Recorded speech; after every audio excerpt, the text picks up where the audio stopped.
Deprotonation of the sigma complex restores the continuous cyclic conjugated pi system, so aromatic stabilization returns after electrophilic aromatic substitution. When an electrophile attacks the aromatic ring, it temporarily breaks the ring's continuous pi electron cloud and forms a non-aromatic sigma complex where one carbon is sp3 hybridized and a positive charge is delocalized over adjacent carbons. Think of the aromatic pi system like a smooth racetrack for electrons. The attack puts a barrier in the track, so the special stabilizing motion stops.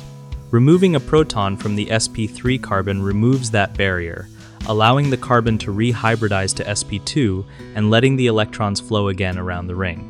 That restored continuous overlap of p orbitals recovers the extra stability that made the ring aromatic in the first place.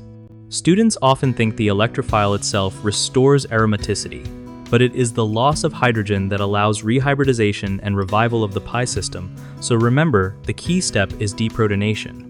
Another common mistake is picturing aromaticity as a local property instead of a whole ring feature, which leads to confusing which atoms share the positive charge in the sigma complex.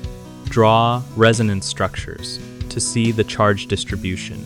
Some assume any substitution leaves the ring equally stable, but electron donating and withdrawing groups change how easily the sigma complex forms and how readily deprotonation happens, so consider substituent effects when predicting reactivity. For more videos and resources about aromaticity and electrophilic aromatic substitution, check out www.gumballdegree.com.